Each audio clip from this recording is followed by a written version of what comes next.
The very word secrecy is repugnant in a free and open society. Let us never tolerate outrageous conspiracy theories. Conspiracy theories. Conspiracy theories. Because it is not the government of the people any longer. Circus ridiculous. A new world order. A world where the rule of law governs the conduct of nations. Most people do not understand the Illuminati. It's all about control. Conspiracy theories. It is a system which has conscripted vast human and material resources into the building of a tightly knit, highly efficient machine that combines military, diplomatic, intelligence, economic, scientific, and political operations. A new world order. Its preparations are concealed, not published. Its mistakes are buried, not headlined. Its dissenters are silenced, not praised. It's the Weekend Vigilante Show. Well, hello, listeners, and welcome to the Weekend Vigilante Show. I am your host, Sheila Zilinsky, for April 24, 2014. Today, folks, we have a very powerful, hard-hitting lineup. I want to introduce Dr. Garrow. I mean, this absolutely is one of the most sought-after guests, I think, of any person I've ever talked to. This man has his thumb on the pulse of what's going on. He's a CIA operative with over 40 years of being knee-deep in staggering intel. He's a well-respected activist who spent much of his life rescuing infant girls from China. These are babies who would be killed under their country's one-child policy. He was nominated for a Nobel Peace Prize for his work. Dr. Jim Garrow, welcome to the program, sir. Thank you, Sheila. Every time somebody introduces me the way you have, I kind of sit back and go, man, who is this guy? Well, Jim, you were really instrumental in exposing the Obama litmus test, determining who will stay and who must go in as military leaders. And we'll get into that bombshell later, but there's so many things to talk about. Today we're going to get into the missing Malaysian airliner, the coming World War, the existence of a possible military coup against Obama, the crisis in Ukraine brewing, increased isolation of America from her allies, a communist takeover unfolding before our eyes, and much, much more. So it might seem like a funny place to start, Jim, but we're seeing an all-out war on America on all fronts here. I mean, the plundering and pillaging. I mean, I can only really use pirate terms here of the last bastion of hope, freedom, and liberty. America has always really been that strong moral compass. It's once stood as the beacon standing firm for a democratic constitutional republic like none in the world, and there's not a country like it. And really, Jim, it wasn't the last free country in the world. It was the first and only a Christian nation with deep roots in biblical principles, yet we've absolutely lost our way. I mean, somewhere along the line here, we've lost our ability to be that moral compass to the rest of the world, and we've really allowed ourselves to be taken over from the inside by a group of sociopathic, unscrupulous charlatans who are hell-bent on destroying every aspect of this country. We're in serious, deep trouble, aren't we here, Jim? We are, and you took every word that I was going to use. You used it, so well done. But, let me redefine a few things, because there's some things we need to celebrate that have been turned by the left against us. And yet in the rest of the world, they look at us and they define us using these terms. You remember how they referred to George W. Bush as a cowboy? Remember that? And they used it as if it was derogatory. But let me tell you, the rest of the world is watching our Westerns. Believe it or not, that is how they discovered who we really are. And think about who we really are. According to the Westerns, the sheriff is the lone guy who stands, knowing he could possibly die, he stands for right. And between the bad guys and the good guys, and he stands alone often. But they know this about that American sheriff, about that cowboy, the good guy with the gun, that he will ultimately pull it and shoot the bad guy dead, because he knows the difference between right and wrong. That is what's celebrated around the world about America. We used to know what right was from wrong, and we would stand up against all odds for what was right, and we were known for that. We were thought of as cowboys. We were celebrated as cowboys. Not the left's version of cowboy, which is craziness, but what the real cowboy's about, standing for goodness, simplicity often, but standing between good and evil, and being the last bastion of hope for the good citizens who look to the cowboy, look to the sheriff as the guy who would give up his life for them. Well, I don't know if it's our GMO food or the fluoridation or the big pharma runoff, like I was saying to Gerald, the chemtrails, but I mean, we do have a dumbed-down public. And, you know, what's sadder to me is we've got 80% of so-called Christians walking around in a complete dystopic trance, shrugging their shoulders, singing Kumbaya while Rome burns around us here. We've got the mega churches, the pukes in the pulpit. I mean, these telepickpocketists. I mean, it's just, you know, we're just acquiescing to the establishment, and we're being systematically taught to love our servitude here while they usurp all our freedoms. And it's always safety over freedom. We hear that from the talking heads. This is full spectrum dominance over every single area of our lives. I mean, you look at everywhere, body scanners, the citizen spies, the sound cannons, the drones, the stage terror.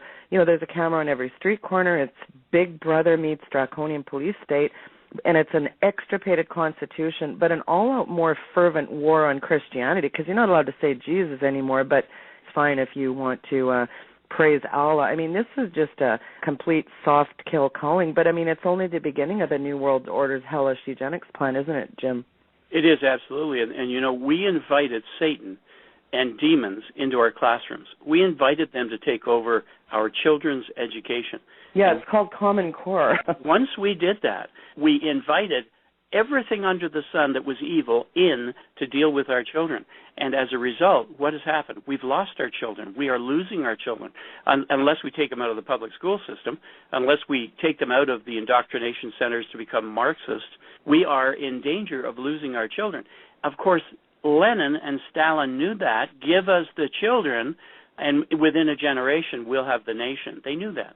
That's right. They did say that. You give me the child, I'll give you the adult. That's right. Isn't that something, hey? Well, let's get into some headlines here. Like, I mean, this is just a bad episode of a Twilight Zone movie here. Remember the TV show Fantasy Island? The plane. Let's get into the plane, Jim. Isn't it interesting, all the smoke and mirrors, the diversion? These 20 passengers on board this Malaysian Airlines flight MH370, when they're all senior staff for that U.S. technology company Freescale Semiconductor. They had just launched this highly advanced electronic warfare microcontroller for military radar systems in the days before that Boeing 777 went missing. I mean, planes don't go missing here, as you well know, Jim. I mean, Freescale's shareholders include the Carlyle Group of private equity investors, whose past advisors have included Bush, ex-U.S. president, of course, and former British Prime Minister. I mean, a story also going viral on the Internet pins the Illuminati Rothschild as exploiting the airlines to gain full patent rights to this incredible KL03 microchip. What's your take on this plane scenario, Jim? Well, the microchip itself, that's disinformation. That is meant to have us look the wrong way. The technology breakthrough that was important, and they tried to steal it. Thus, you know, the diversion of the aircraft to Diego Garcia so they could offload these guys, the high-tech geeks, but also the equipment that they stole, because there was a joint venture going on between China and America through this company. And what they were able to do is, in terms of physics and use of computers, advanced computers, was that they were able to actually make light penetrate through a solid and come out the other side. Now, I'm not sure the depth to which they did it, but that is amazing, and that is a major breakthrough. And immediately people go to, ooh, does this mean a cloaking device? Well, we're really talking about a quantum leap in physics, too. Absolutely. This is major. This is like the discovery of the DNA. This is such a major breakthrough. The implications are unbelievable in terms of the military. But now here we have this jet sent right back over to Diego Garcia so the CIA center, the operations center there, can take charge of these people and debrief them. Well, interrogate them and torture them, obviously. But that was such necessary equipment that I'm amazed that they even managed to get it onto an airplane and get out of the hands of their handlers. I'm not sure how that part of it played out, but certainly they escaped. They attempted to steal the stuff, take it back to China, and we would have been in deep doo-doo, if all of this stuff had gone its way over to China, and they had this huge military advantage. the beginnings of it, but the breakthrough science was in their hands. Of course, they sent the jet fighters to turn it around. It turned around. It landed. They were offloaded. It was sent on its way to Pakistan. That's the last I heard of it, was in Pakistan. Tom McInerney, Major General Tom McInerney, he verified that. Isn't that incredible? Wow. And yet the talking heads will just tell us some spin-doctored story, I'm sure. I mean, there's absolutely no integrity with these spin-doctoring, lamestream media hucksters, is there? Oh, none at all. And, of course, they can rely on Right Wing Watch to talk about Sheila and Jim Bob and the fact that we're off our rockers. Well, we're conspiracy theorists, of course. We're tinfoil hat-wearing kooks, aren't we? Yeah, the only problem is we have people who were on the ground in Diego Garcia who said, yeah, that's exactly what happened. Yes, I'm the guy who put the food on the plane. It was re-provisioned. The toilets were emptied. It was refueled, and it was sent on its way, minus those 20. That's just incredible, too. And again, media, the talking heads will never really come out. And of course, there'll be no accountability for the deaths. I'm sure of that, too. What's going on in Ukraine here, Jim? I mean, Putin seems to want a resurgence of the former Soviet Union here. He went into the area of confluence. I remember headlines not long ago, China and Russia ink a new energy deal. Russia issued a blunt warning yesterday that it would respond thoughts of the United States sending any troops in. I mean, pro-Kremlin rebels in the East, I mean, it's unbelievable. I mean, around the world we're really seeing things develop because of the impact of megalomaniac Marxist bowing down to his Muslim Brotherhood, Barry Soetoro. I think they're critical elements when you see the full package of what's going on here, Jim. When Putin moved into Crimea and after the clear signal, and thankfully you were the one that mentioned the media was able to capture when Obama passed that message on to Putin that he'd have more flexibility. I mean, talk about conspiring with the enemy. This is just treasonous. It puts Europe under the control of Russia. I mean, lifeblood is the energy. And thank goodness NATO kicked him out. But there's a heavy presence of Russia in Latin America building bases, etc. I mean, what's going on with all this, Jim? Well, obviously, there's a lot here. I mean, you just opened up a whole new onion. Putin has moved in. He's craftily looking to rebuild the Soviet Empire again, and he knows the only way he's going to be able to do it is by taking control of Europe through the stranglehold of gas. And that's it. It's natural gas. That's what he went for. That's why he went to the Crimea. That's why he went to the region he did. He is now in charge of the gas that Europe depends on through the winter, also for cooking, by the way. And so now he's in charge of that. Here's where we stumbled, of course, let's realize, deliberately. Mr. Obama knew full well exactly what he should have done, what he could have done to stymie, to checkmate the move of Putin and make America a leader and a savior, as it were, to Europe. All he needed to do was get the gas company presidents together in the White House, in the Oval Office, sit them down and say, okay, let's start shipping over in those massive tankers liquefied natural gas to Europe, go into the following, which ports should we go into, and let's undersell Putin's gas, and we can rescue Europe out of the stranglehold. An easy thing to do. He didn't do it deliberately. But he's also potentially got a stranglehold on our NATO allies. Do you think that's correct? Oh, absolutely, absolutely. But, the whole thing could have been undone and stymied. Putin's moves could have been stopped and stymied if Obama had made the right moves. But he didn't. He didn't quite deliberately. He is giving Europe, in the end, he's giving Europe to Putin. Has he ever not dropped the ball with something, though? I mean, look at Obamacare. I mean, every single thing this guy touches, it's the opposite of King Midas. Yeah, that's right. Well, and it's not a tragedy. It's a deliberate deceit on his part, and that's the wonderful thing. Remember that movie, The Usual Suspects? Yeah. And the bad guy, the crippled dude, he said that the smartest thing that Satan ever did was convince everyone that he didn't exist. It didn't exist. You betcha. Speaking of Obama, I mean, you've talked a lot about Obama on different programs. Where do you start? I mean, the identity, where do you start with this? I actually saw a clip where he's on MSNBC and he said, I'd really like to talk about my Muslim faith. And he goes, I mean my Christian faith. I don't know. Stephanopoulos actually did that for him. He corrected him.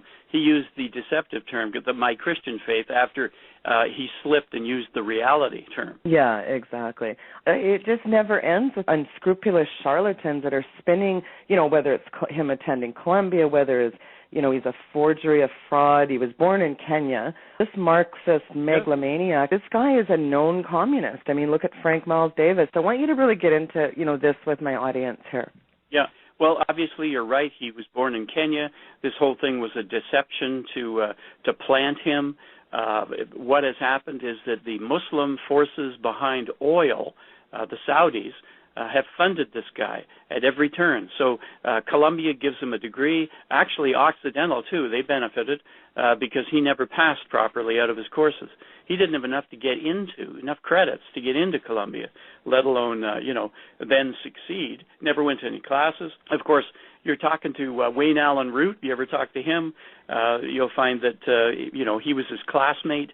One of only 2 blacks. You think he wouldn't stand out? Yes. Yeah, so here he is. I mean, nobody knew him. No one ever saw him. Nobody could say, I sat next to him in class. And, of course, wouldn't that be one of the bragging points down the road? Hey, did you know that I sat in economics? I sat next to the future president. And you know what? We used to talk and have beer together. Yeah. None. Nobody. Nada. No, never happened. Chirping. Yeah, exactly right. So Wayne Allen Root can say with authority, look, I went there, I was the valedictorian, I knew everybody, and he did, but I never heard from or of Barry Soetoro until afterwards. Then all of a sudden, people are claiming that he was there, but he never saw him. What Pelosi did there with the way they worded she didn't want to be getting charges of fraud either, right? They worded that very cleverly, didn't they? They did. Instead of her being charged with uttering a forged document, instead all she did was change the wording of what had been historically the paper that represented the fact that the person that the Democratic Party or the Republican Party were putting forward as the candidate for President of the United States. They declared that the person met the qualifications for the office of president and was the candidate of the party. They changed that. They changed it to read that he was the candidate of the party, nothing to do with qualifications. And yet, Obamacare is, they're trying to repackage that just last week as we've had this big kerfuffle, the big flop, trying to rechurn that out. I mean, it's unbelievable. These hucksters never stop, do they? They don't stop, but one thing they do continuously, constantly, and dependably is make sure that the money flows into the coffers of their buddies so that percentage of it and jobs and impact and promises are made and met by the very people who are getting the money. It's all about money. It's all about power. It's all about access. And that's what they're very good at. The Dems are very good at providing for these people. But you know what? Even the people who are getting the money could not believe the amount, the windfall that they were in for once the tap was turned on. Well, he really is a puppet, isn't he, though? I mean, the bottom line here is he's just a globalist minion, and he's a yes man. Yeah. Oh, yeah. He is. He's the puppet. He's controlled. He's told what to do, what to say. He is not the brain behind everything. But you can be sure of one thing. George Soros is there with his sticky little fingers at every turn. You look at what he did with the yen. He seems to have his fingers in every single thing, doesn't he, at some point? Yeah, and ultimately he will bring down the American dollar. He made billions and billions, hundreds of billions of dollars by taking down 2 other economies and the currency of these 2 economies. And, of course, America's next, and it's the biggest prize. Well, were you surprised? I want to jump into another headline that, of course, we've heard nothing, but, again, it's being spin-doctored. What did you think of this Clive and Bundy showdown at their Nevada cattle ranch with the BLM minions? Well, there is a total miscalculation. One of the times where they were caught unprepared for a reaction. They did not ever in a million years think that America, regular Joe Sixpack, would stand up with guns and say, no way, this is a breach of the Constitution. This is against the rule of law. You can't get away with this. You can't run roughshod over this one guy. And people stood behind Clive and Bundy. Hey, look, he's not perfect. He's made some stupid statements. But, hey, the point is, once again, they'll try to deflect everything into the stupid statements. Sure. Yeah. People will pull away from him embarrassedly because he said something about blacks and or used another word, actually, didn't he? The point is that he stood properly and rightly against a government which was overstepping its constitutional authority. And this is long-standing, 20 years of trying to pay the right amount of money. They're refusing to take the right amount of money because he won't sign away his rights. And that's what it boils down to. Did he not pay? You're right, he didn't pay. Why didn't he pay? He didn't pay because the paper that he had to sign once he paid took away his civil rights. The guy was not a fool. Absolutely. Well, and let's face it, they homesteaded that area. The generations of their family goes back to 1860s. Talk about flashpoints and, to the discerning eye, Jim, they're everywhere. And I think, look at the tyranny and, threatening to push the nation into open revolt. When you have these snipers up on these nests saying we're going to use lethal force, what happened at that Rand is a visceral example of this growing discontent over an expanding federal government, and it's a perfect storm illustration to me of an arbitrary and incompetent federal government, like you just said, running roughshod over its citizens. And these abuses have occurred for many decades, but it's this steady erosion of our personal wealth, our liberty. These usurpations continue, and I think Americans will face a choice between submitting or standing firm like the Bundy family did, because think of the Lexington Minutemen, and I think of the colonists did what they had to do. But what's your sense about what's really playing out here, though, Jim? Are they threatening to push the nation into open revolt? Well, it's a test. This was a test. They had no clue that it would be what it is, that it would be instrumental in awakening the rest of the population. People are waking up to the fact that, you know what, the people out there, the conspiracy theorist people, do you know they're right? Look what he's doing. So they are seeing now a glaring example of what everyone's been saying, or on our side of the argument, have been saying about Obama, that he really is, and he wants to be an enlightened despot, an oligarch. He will, in fact, though, be a tyrant, and that's what he's proving at every turn. It's his way or the highway. Doesn't matter what the law says. Doesn't matter what tradition has been in place. Doesn't matter agreements. They don't matter. It doesn't matter that if you stand up and say, I will not sign my rights away, he'll run right over you. What does it take to get this guy impeached? Forget NDAA and all these nightmares, the Patriot Act, and forget all this other hellish legislation. Obamacare, forget it. Benghazi, Fast and Furious. What does it take to impeach this guy? Bill Clinton got impeached for he's Nazis on steroids here. I don't understand what it takes to get this guy removed. Well, it's going to take a sheriff who serves papers on him, charging him with treason. That's what it's going to take. It's going to take some brave dude to walk in there with the authority that a U.S. Marshal has, and the only person that has that authority, who can go in, serve him, charge him, arrest him. Now, that's going to be interesting to see what happens there. Let me jump back into something. You mentioned something very important. You talked about the snipers. Yeah. Are you aware that not only the snipers who were on the side of the government, namely the people who get paid to do war, you get these paid mercenaries. These guys with the sniper rifles were. But it turns out that a group of other snipers went up, disarmed those snipers, took their guns away, had them taken away, and sat in the positions that previously were occupied by government forces, namely those people who were paid to do war, and patriots were there to protect Mr. Bundy. You realize that that's why they stood down? They were out. It was wonderful to see sheriffs like these constitutional sheriffs. Joe Arpaio, I believe, was out there, as well as Stuart Rhodes. Wonderful to see, wasn't it? It was, and you saw a bunch of Oath Keepers actually take charge of the situation and take out, without violence, take out the snipers and replace them. And then when the word went back, you saw those people with guns. Suddenly, they were shrinking violets, and they wanted out of there fast. Well, speaking of military, let's segue into what, of course, is on everybody's mind, this litmus test. I mean, again, in the beginning, I talked about you being really instrumental in exposing that bombshell. Tell people what this litmus test of leadership in the military is, essentially, and get into this for us, Jim. Okay, well, this started back January 20th of 2013 when I received a phone call from a hero of America. You would know the name. Everyone would know the name. This person phoned me and said, Jim, can you help me get the word out? He knew that I was kind of savvy on what was going on the Internet. Can you help me get the word out? Here's what's happening to our people. I've got people phoning me who pledged themselves to the country, have worked their entire lives, and gone up the ranks successfully, and they're phoning me in a panic because they're being asked a question. They don't know what to do. And they're being marshaled out, and that was the key. He hadn't used the word purge. That purge showed up the next week, by the way.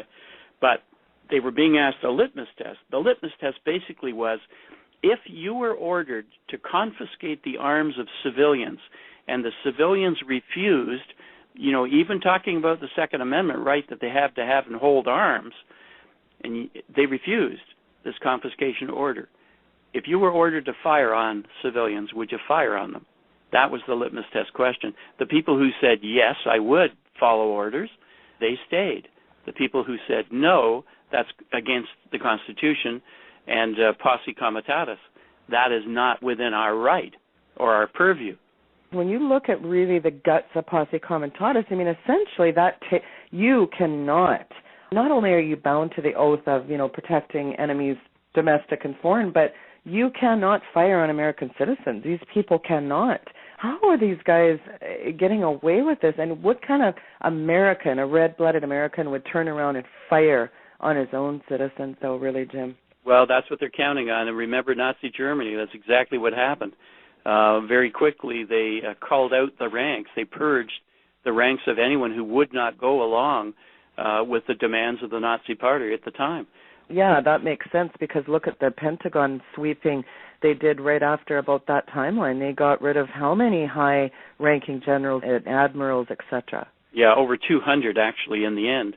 But that's what they were doing. They were testing the loyalty. Will you be loyal to the nation, or will you be loyal to the president? And that's what Obama is after. He wants absolute abeyance, loyalty, bend the knee to him as the new dictator of America. Well, and look at the nukes debacle back in October. I mean, we know a nuclear device went off in the deep ocean, and 2 other devices supposedly went missing off South Carolina. Putin came out and confirmed it. It's staggering how many protocols Obama breached there, and what's even more unbelievable, Jim, is the layers of protections and signing off of every single person in the chain of command, and how many violations there were. And, of course, you got the lamestream media talking heads like CBS bringing out a story, nukes in hands of terrorists could result in bomb coming to Charlotte Harbor. And that was just repeated, parroted in every other mainstream media. I mean, you find it interesting that they keep warning us of EMPs. I mean, tie all this in for us. Well, they're using the tactics of Zilinsky and Cloward and Piven.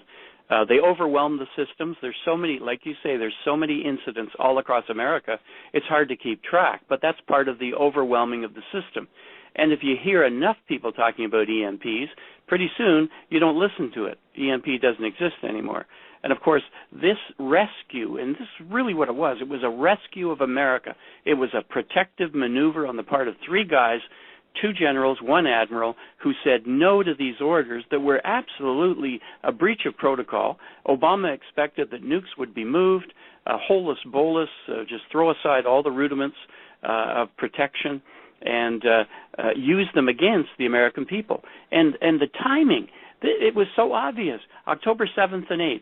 What was going on October 7th and 8th? That week, the switch of polarity of the sun. It happens every 11 years. 2 cycles ago, New England lost all its electrical grid. I don't know if you remember this. And Quebec, the province of Quebec in Canada, it was devastating. Yeah, I do remember that. Yeah, it took weeks, all because of, they say solar flares. That's what they said back then. But what it was the electromagnetic pulse from the flare. Obama was counting on coordinating the maneuver when the sun switched polarities, that he would set off these nuclear devices, EMP-capable nuclear devices in the upper atmosphere, and there would be a contributing effect in physics called the Compton effect, a multiplier, and it would have been the most devastating thing. Hardly anything would have survived. Anything electrical, computer-driven, any system that was plugged into a wall, transportation, food distribution, it would have all gone down. There's a book people should read. It's called 1 Second After. Read it. That's an excellent preparation book. It is a great representation of, it's fiction, but it's a great representation of what could have been, what would have been if it hadn't been for three heroes. And by the way, more than just those three heroes, the people who backed them up and followed their orders rather than the ones given by Obama, 30 in the missile group were lopped off right away. As soon as they got rid of the generals, the admiral, boom, gone. Then another 92, then another 30, and then another 8. So he has gone after those people who were loyal and stood up and protected America. So the EMP did not take place. The estimates are that within 2 years, 300 million of our population, of 330 if you include the illegals, 300 million of the 90% of the population would die within 2 years.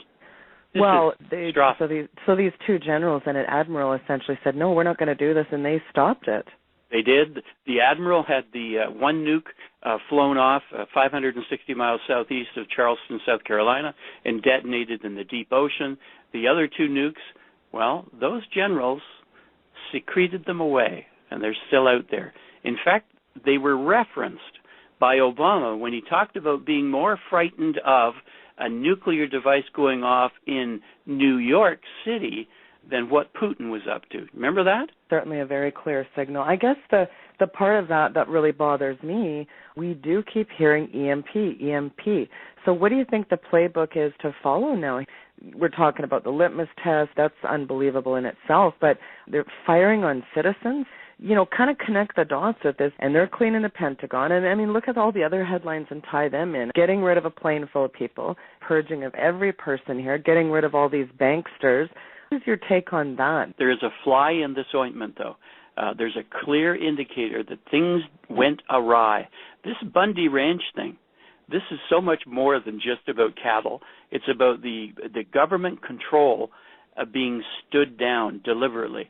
When the guys went in, the snipers went in, took out the other snipers, and were on our side, the citizens' side, the Bundy side, there was a clear signal of not only will we recognize when you're beyond the pale, when you're beyond your authority, but we will stand up against you with force, not only force, strategic force. And that's a big difference. They never thought there would be strategic force exerted against them as they tried to dominate a situation. This doesn't usually happen to government, but it does happen when there's coordination behind the scenes. That scared Obama's pants off. What did you think of the Russian fencer that violated our protocols in the Black Sea last weekend? It was pretty highly provocative, but don't worry, Obama called Putin and everything's fine, nothing to see here, folks. Yet, then the next day, the U.S. diplomat and member of the Council on Foreign Relations, James Jeffrey, were calling for ground troops to be injected into the brewing civil war in Ukraine as soon as possible. That fencer incident, though, that's violating huge protocols, what happened in the Black Sea. Yeah, no, absolutely. But once again, it is Obama playing into the flexibility that was needed. Actually, Dave Hodges said on my show a month ago, why are we allowing Chinese and Russians to participate in our own simulated infrastructure takedown drills? And then why do we have all these Chinese and Russian troops on American soil?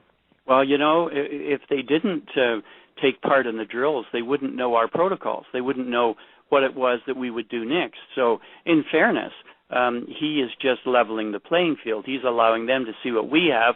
Of course, we know everything that they have, don't we? No. Right. Yeah. It's all, well, you know yourself as a CIA, but I mean, everything's classified, right? Yeah, right. Yeah, and none of it gets out, right? It's all closely held, and nobody ever breaches the trust that they have. Listen, we are in a situation now where we have a man who is a domestic enemy running the country, dismantling all of the systems within the country, setting up people who are against America, who are Marxists, who are Muslims in positions of authority, who are basically they're going to rule us with an iron fist and put us under their thumb and use our own laws and our own freedoms against us.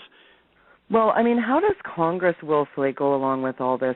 You know, what happened to swearing an oath to, like I said, protect against enemies, foreign or domestic? This is another example of treasonous shenanigans. I mean, Jim, this has been the total takeover of our system at every level. Yeah, so which one of the executive orders have they stood down? Yeah, as long as it says losing our guns and Americans, being given over and under the control of government with the secrecy of government resplendent and our own secrecies, our own privacies gone. Yeah, man, the Nazis would have loved, they would have been cheering what Obama's doing because nobody's done it better than him. Were you surprised in Connecticut? I mean, look at what's happening in some of these states. And 90% of the people said, screw you. There's no way we're going along with that. We have a right. The Second Amendment is our gun permit. And that's sure absolutely right. They are right. So when only 10% of the people bend the knee to the government, we have the beginnings of, that is a bit of an insurrection right there. Well, I mean, remember, again, Hitler took the guns, Mao took the guns, Stalin took the guns. Of course, Bloomberg announcing last week his $50 million new gun grab. I mean, let's connect the dots here. I mean, you look at the foreign troops, you look at the purging, you look at the cleaning house, and then, by the way, they're going to come and get our guns. But the bigger piece in this is if you link it all together, I mean, we're really talking about the extermination of the American people. You think of what Obama tried pulling off. I mean, this is Auschwitz on steroids. Is that what we're talking about here, Jim? It's exactly what we're talking about, but we have new names. We have Kansas City. Let's just rename Auschwitz and call it Kansas City. Or let's rename Buchenwald. Let's rename it Akron, Ohio. Right. Where are the FEMA camps? Give them the names that they really have. Give them the name that identifies it as the new extermination camp, because that's what's coming. And they have the guillotines. That they have the plastic coffins. Ammo and the armored cars and tanks and rigs, and my God. Remember, Hitler promised hope and change. Hitler's Germany had you join the SS and the Nazi Party, wanted everyone to join his new order, he called it. This feels like Obama's hope and change slogan, yet the kind of nefarious change he wants, like you just mentioned, Saul Zilinsky, but I mean, it's more directly out of the bowels of Mark. Yeah, absolutely. And who was demonized back then? It was the Jews who were demonized back then. Do you remember? Yeah. Yeah, and who's being demonized today? Well, it's the Christians. It's the Warsaw Ghetto all over again, isn't it? The Christians, we're getting hammered 6 ways to Sunday, and the little kids aren't allowed to talk about Jesus in school anymore. Mm-hmm. Absolutely. So that's what really staggers me is, why is it that in the mega churches all grab hands and sing Kumbaya and, listen to the telepickpocketists, but why is it that they're not standing up for the butchering of our brethren? I want to know that. Well, there it is, and part of the problem, remember the Black Robe Regiment, those were the guys that they feared. The British feared the preachers who had the gun beside the pulpit, because they knew full well that they would lead their congregations, and the congregations would follow them to battle. Where are they now? Well, I think they're worried about their 501c.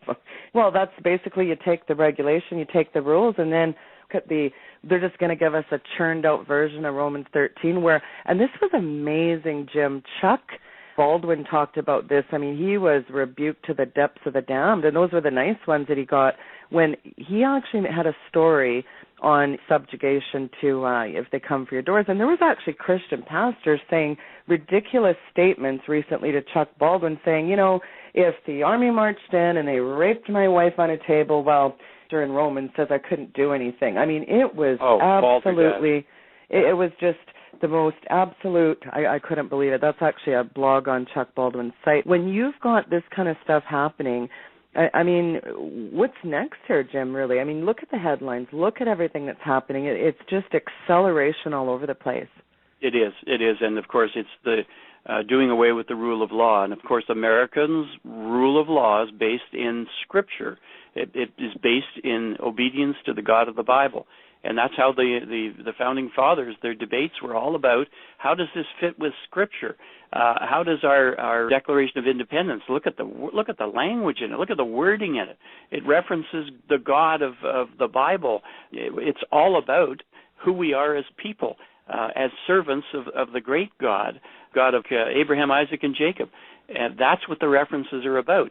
And what are they tearing down? They are tearing down the servants, the promise, the potential, and the blessing of the God of Abraham, Isaac, and Jacob. Well, no. Now it's Mother Gaia. It's the God of environmentalism and bowing down to trees and rocks, and just like the holy priest of Gaia there, Al Gore, and his shenanigans. I mean, it just never stops with all these guys. I want to get into China here, Jim. You've talked about China building these special economic zones, and of course we saw the big Harry Reid going traipsing off to China back in 2011, comes back with that ENN Energy. I mean, they are 100% owned by the Chinese government. There's 5 of them in America. Is that how many economic zones? Yeah, there are 5 actually established now, identified and established.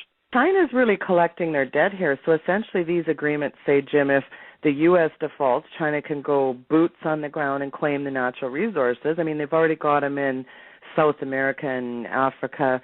So certain economic zones, they're essentially being run by Russia and China. So China's building these special economic zones. Essentially, does that mean they just have the authority to go in and claim everything here? I mean, if China owns the debt and they own the Fed, and the Feds, of course, lend money to your bank, and your bank lends it to you, so does China own our home and everything else here? Well, the agreement is that the plunder of war will be given to the Russians.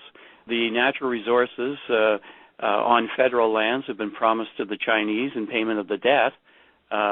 We've been sold out. Wow, so if China owns our debt, I mean, that means they own our mortgages, our 401ks, our pensions, they own our energy.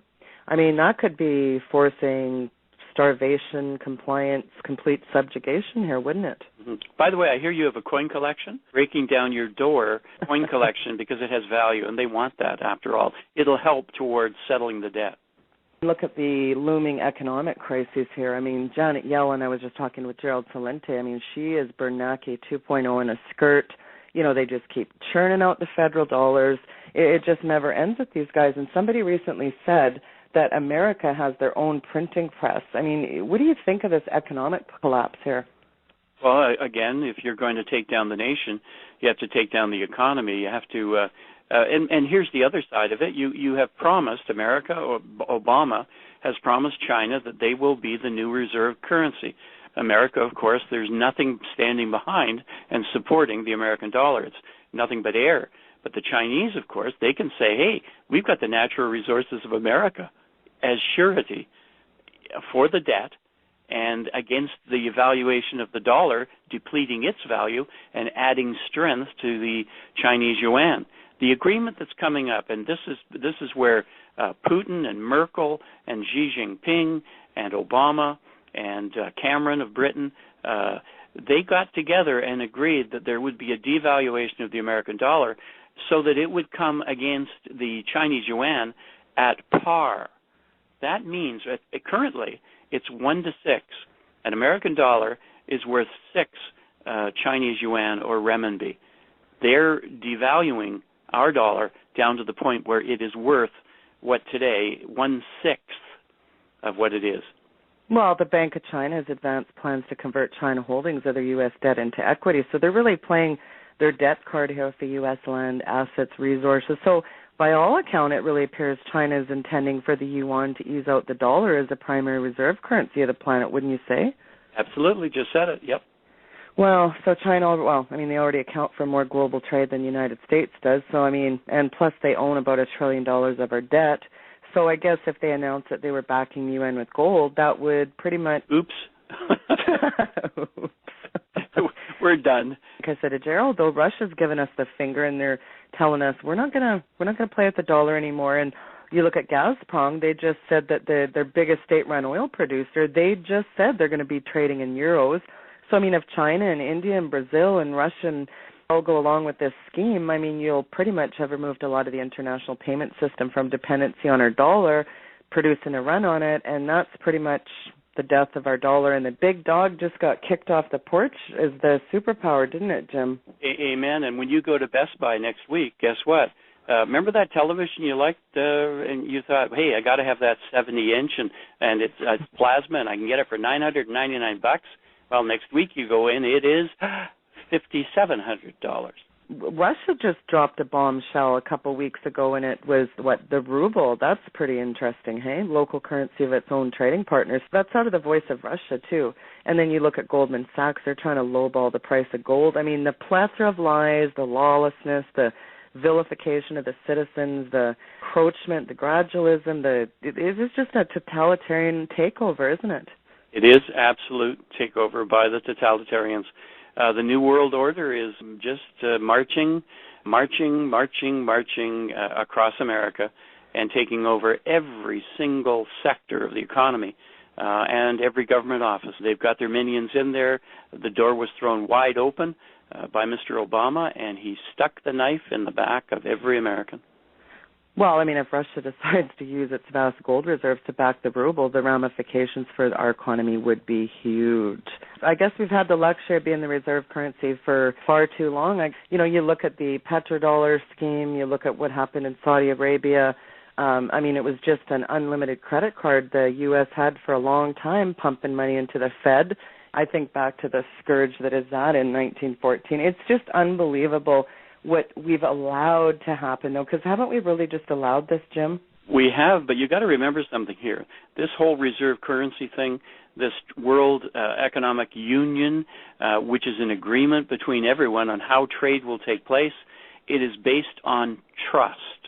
And that has been the biggest stab in the back by Obama of America.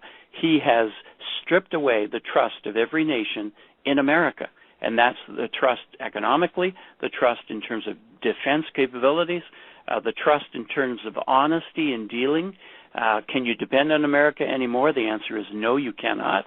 Will we honor our treaties and our agreements and our partners? No, we won't. We no longer have allies. We have people to be used and dropped when we're finished with them. So here's the playbook. Russia and China collapse the dollar. They effectively own all our resources, our energy grid, and more disturbing, setting up a nice arena for complete subjugation. I mean, that's really the playbook here, isn't it? Putin's kind of positioned himself to basically control much of the energy on the planet, too. Like you mentioned earlier, a stranglehold on all of Europe, because he's really threatening to revive the Cuban Missile Crisis, undermining and replacing our free trade agreements everywhere, arming Latin American states with high-tech weaponry. And, plus I just said he's given the U.S. a finger on the dollar. This is really interesting how he's positioned himself. Well, absolutely, but, you've got to be careful here because, remember, our two previous enemies are now the strongest economies in the world. Japan has one of the greatest economies, as does Germany. Those are our previous enemies. We partnered together with them, helped to rebuild them after the war, and they have become very, very strong. But look who's targeted. It's Germany is the only solvent partner in all of Europe, the only country in Europe that's got its head above water. Who's going to be suffering the most with this gas thing? Germany. What's going to happen when China decides to move totally against Japan? Well, here's what I worry about. I worry that we have binding agreements, that we have treaties in place that say if Germany's attacked, it's as if America, the homeland, was attacked and will be treated as such by our armed forces. The same thing with Japan. So we have got ourselves into a pickle, and the other guys know it, and I know this. Obama has already proven himself not to be one who can be trusted to live up to an agreement signed by somebody else. Look at Harry Reid. This wasn't about a desert tortoise for people that want to know this Clive and Bundy showdown here. I mean, clever scheme to sell off below market value of valuable land, mineral, and water rights to communist China here that are, again, owned and controlled by communist China corporations, which are only accountable to China's government. Seeing foreign countries owning everything, Jim, the ports, the railroads, I mean, there really is a plan for them to have ownership of everything. And if you think back to the George W. Bush administration, the Chinese weren't allowed to buy interests in ports, but of course Obama, reversed that. I mean, it's staggering what the interest on that daily debt of, I think America's been completely sold off to foreign nations here, don't you, Jim? I agree totally, and here's the point. You've got Mr. Reid and his son working together, the son being the agent for the solar industry, Chinese solar industry, and when the solar farms are set up, well, who's getting the goodies? Who's getting the commissions and all of this stuff? The sale of the land, the agreements in place with farmers, if they have to be there, and look at the utilities who are going to be forced to buy this energy. Well, and what's also interesting after this showdown, and don't forget who else has got his mitts in there is Reid's former top advisor, and now he's head of the BLM. I'm sure there's no correlation there, but I mean, now look at the producers. Look what's going on with the beef now and the grain, and China's given us the finger on our grain. Oh, we're not going to take your GMO crops. The food shortages are coming fast and furious here too, aren't they? They are, absolutely. And then our inability to sell our stuff, our surplus, goodness gracious, we're going to be stuck with a lot of stuff no one wants. But what's left here really, when I step back and I think about everything that we're talking about, what's left? The fire sale like grease, just fanning the flames of Kiev, aren't we? We are, but we have to be very careful that our focus starts to be back with what's going on in America, because we're the ones being sold out. We're the ones who are going to be in a position where we're going to be destitute.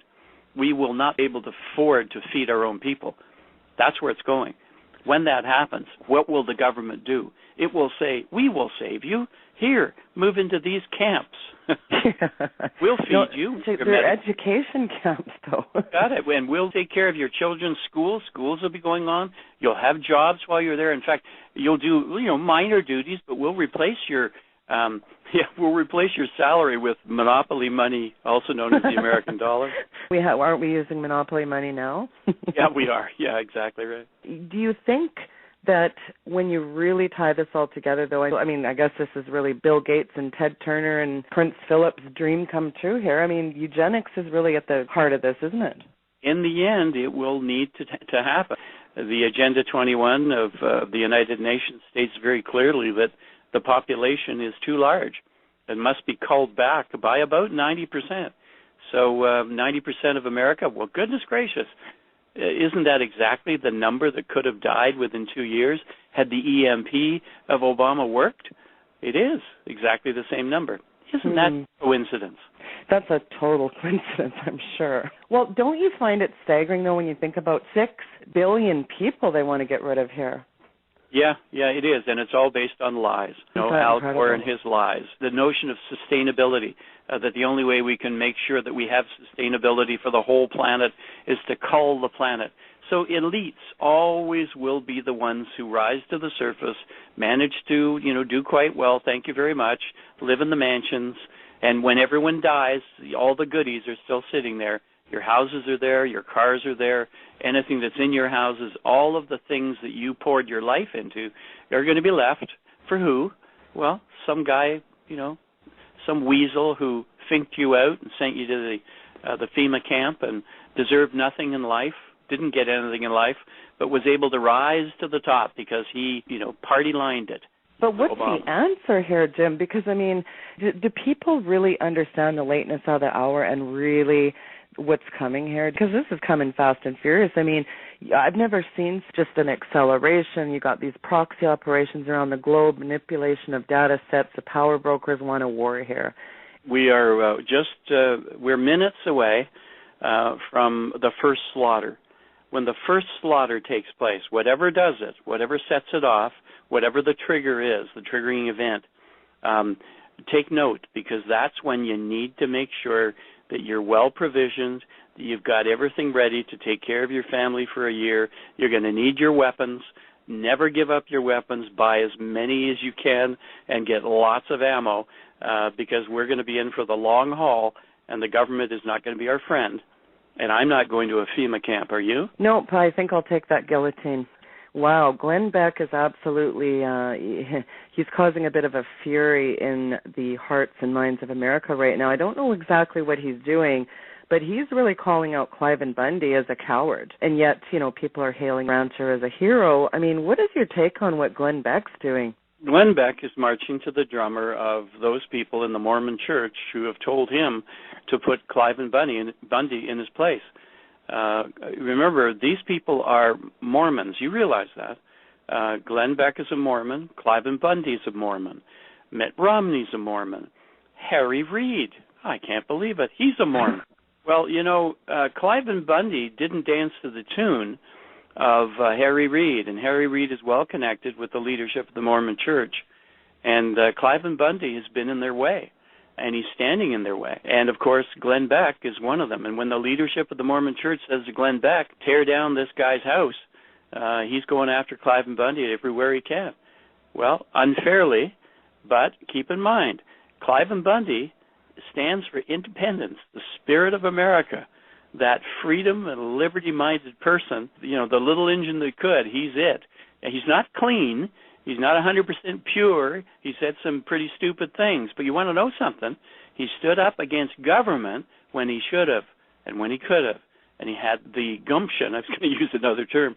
He had the gumption to do it. He had the urge to do it, and he decided, I'm going to dig my heels in, just like every other American should when it comes to their rights. He stands for what America is really all about, and that has been a dangerous and scary thing for the people who want control. You're former CIA. You're an operative. I mean, what is legitimate legal authority here? What is legal law? Because I thought all law was subject to the Constitution, and now we only have permissions and privileges. We have no rights anymore. And I think personally that laws need to be abolished if they're immoral or wrong. And let's not forget that it said that everything Hitler did was, quote, unquote, legal. Yeah. Well, we have loaned to the government. This is a loan. We have gifted them with our trust. That's the first part of it. So we gift them with our trust in the hope that they will be just and treat us equitably. And when they overstep that bound and they no longer hold our trust, we can withdraw what we've given them. Speaking of your career, I mean, almost 45 years in the CIA, this litmus test thing comes out. I mean, and then all of a sudden you get your walking papers. Well, it took Obama about 6 to 8 months to figure out that I actually was employed by the federal government after I dropped the bomb about the purge of the military, the litmus test that was being applied. In other words, I exposed him for what he was doing. And the public did not like that one bit. The military didn't like it one bit. But keep in mind something. Those people who took an oath to protect us from domestic or foreign enemies, there was no time limit placed on that oath. They still believe in the oath, whether they're part and parcel of the military today or they've been retired. They are still loyal to America. They're still loyal to the Constitution and we the people. You can take that to the bank, and they have not disappeared. So Obama may think that he is getting rid of these people. Well, he's not. What he's doing is setting aside a force that could, in the end, do him in. It's mind-boggling to think that any of these guys that swear allegiance to the Constitution would ever think of turning around and firing on their own citizens. I mean, think about the heart to, unleash fire onto innocent people, innocent neighbors, their own neighbors. The Russians did it to their neighbors. The Germans did it to their neighbors. They ordered the troops to fire, and they fired. Now, keep in mind, they had disarmed the citizenry in both those instances. Same with China. Mao had disarmed the farmers. Even though he was the leader of the farmers in the revolt, he took their guns away. And same with the soldiers. They took their guns away. Well, isn't that you have a problem here, Mr. Obama. You cannot get their guns. They will not submit. They will not give up their weapons. One thing Americans know is history. They've seen it. They know it. And they fear it, but they fear it enough to stand up against it. I think of Yamamoto and his word behind every blade of grass. I think of that statement, but yet, when you've got drones flying around and super soldiers and all this sci-fi DARPA technology, I mean, is that any match for somebody with an AR-15? What we have going for us is the fact that a guerrilla force, a loosely coordinated, loosely tied together guerrilla force, is a mammoth problem for any organized military. And everyone knows this. They're not speaking of it. But a guerrilla force is fully capable of taking down an entire army. Doesn't take a lot. All it takes is the will, some arms, and absolute boldness, and a belief Here's the other thing. When you get people who deeply, deeply believe in something and are willing to die for it, that's a big difference. Those are different people than the guys who are just looking for comfort to put their feet up and will march to the orders given by Obama. No, the guerrilla force, the freewheeling guerrilla force, is something that Mr. Obama, who doesn't understand military at all, he's never counted on that. And boy, our guys are highly trained. What's the end game here, really?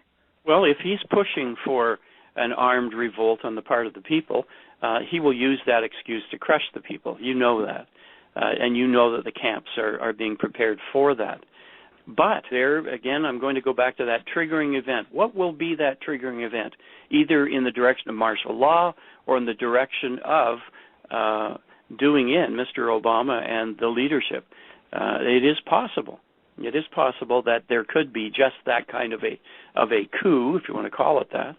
But an armed uprising by the citizens of America, I don't see it as something like that happening en masse all at once.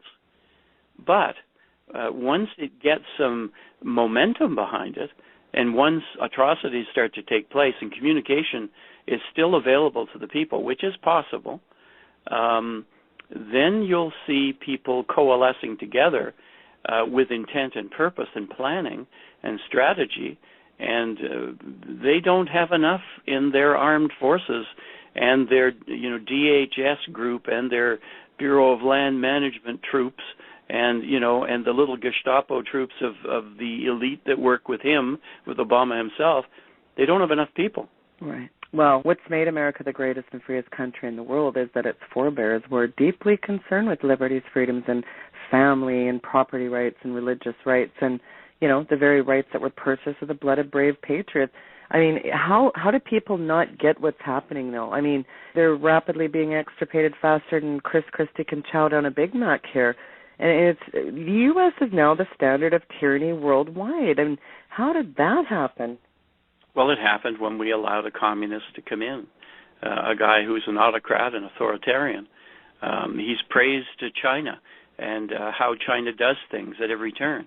We should have been warned by that immediately, because China, when the citizens get out of whack, when the government oversteps its authority and moves in and decides we're going to take your farm away, all the farmers in the whole region march, to prevent that from happening. And the government moves in the troops and slaughters a few hundred people, and things settle down for a while. Is that what we want in America? Do we want a government that will do that, make demands, and then mow down the people who stand against a breach of law? Well, that's where it could go. Why are the churches silent in all this atrocity? I mean, why is it crickets chirping across the pulpits? That's what I'd like to know. They don't know the enormity of the betrayal. They haven't seen it yet. They haven't recognized it for what it is.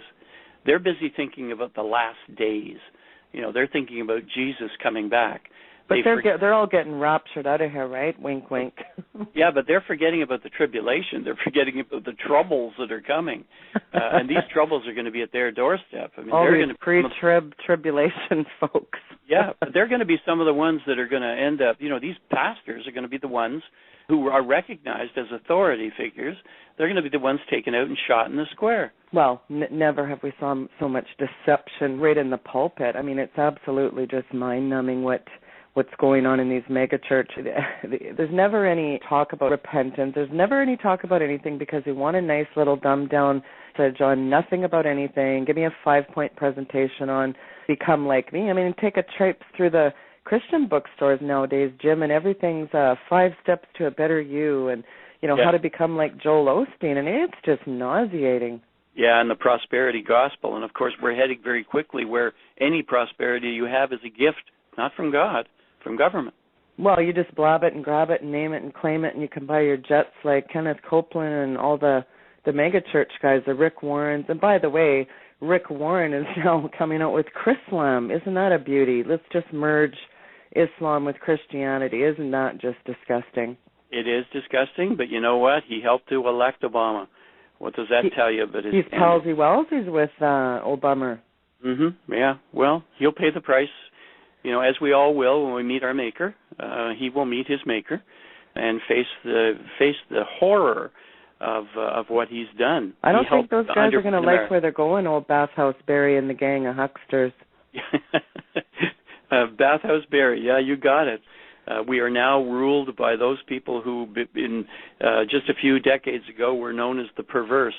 Were hidden because their deeds were so horrid. Yeah. Now they run the country. Well, Sodom and Gomorrah's got nothing on this, do they really? Lenin and Stalin understood that, and they know they have to grab your kids early and teach them to become good little Marxists. That way they'll be good little Marxists as they get older. Or if you can teach them and you can show them and introduce them to God, then what a difference that will make. And, that the moral base that they have is based in the God of the Bible and his tenets as illustrated in Scripture. So that's what we need to protect. Those are the basic things that we need to protect. The other things will fall into place. In order to protect it, you're going to need to be armed because the government will assuredly end up forcing you. And the only way they can force you is at the point of a gun. So be ready. Absolutely. Yeah. And when these guys kick in your door, I mean, they're not playing games here, are they? No, they're not. And, you need to have a plan. You need to have a plan. And if you don't have a plan, make your plan. I'm going to say that again. Get a plan. Be prepared. Be a good Boy Scout or Girl Scout. There it is. The last Boy Scout. Well, speaking of that spirit, I mean, look at the vilification of the veterans, though. Our veterans were the bravest generation of men ever, and my grandfather took a bullet in Normandy. But for what? Like, look what we've allowed. Isn't it just staggering, Jim? Yeah, shame on us. We should be ashamed of what we allowed. But, don't just sit there, having a pity party. Plan for change. Plan to stop it. Do what you can to stop it. And our federal government, you've got to remember, they are no longer our friends. They are not treating us as they should. They are our servants, not our masters. But as you know, government right now is treating you like you are the slave. You're the indentured servant to them. Well, we're just useless plebs that are using up all the globalist resources. Prince Philip came back. Hey, he'd like to come back as a killer virus to wipe out the population. Oh, my goodness. Isn't that amazing? This is not stuff coming out of our mouths, folks. This is these guys saying it. I mean, you look at the PETA owner saying that, humans are a blight to the face of the earth. And that all ties in with that Agenda 21 environmentalism, worship the goddess Gaia, that Al Gore is the holy high priest warrior there. I mean, it's unbelievable. Oh, and now, Jim, he's even got a new series coming out, An Inconvenient Truth Part 2, because now the oceans are all rising 20 feet by next Thursday, and, the polar bears all drowned and penguins can't swim. Oh. I mean, it's just, the stuff they're churning out is just, it's staggering. Wow, and I can see him pulling back his coat and saying, and if you send me $10, I will send you an autographed copy of my How to Save the Planet. Because, burning fossil fuels is going to wipe out the planet. So, pay Al Gore and his cronies trillions for these carbon offsets. Shenanigans and lies, it just never stops with these guys, which is just incredible. So, Jim, it was a pleasure to have you on the show. Give out your website for people. Well, you can go to www.pinkpagodagirls.com or, head into Facebook and have a look at Jim Garrow, Garrow, or Dr. Jim Garrow. And then we have a few other sites. But if you get in there, you'll see what we're about. I write articles every day, and I analyze others and try to help people along the way. Well, and kudos for rescuing these, precious little girls from China. It's just, again, there you have it, the, country's one-child policy parcel of this. Yeah, it is. It's just, it's sick, absolutely sick. Well, I sure appreciate coming on the program. Our audience loves you, Jim, and again, kudos for boots on the ground. You're out there. You're not afraid to say what's going on. And think of your career. You've dedicated your whole entire life to the American people, and it's quite. Well, that was nice. At least they must have gave you a gold watch as a parting favor, didn't they? I got nothing. After 45 years with the CIA, and you got a boot from Barry Soetoro. Yeah, there it is, on the hiney. Bathhouse Barry gave Jim the boot. Well, Jim, thanks so much for coming on today. I really appreciate your time. And again, your website is linked onto weekendvigilante.com. You can see his bio, his write-up, and his website there. Stay tuned. We'll be back after the break.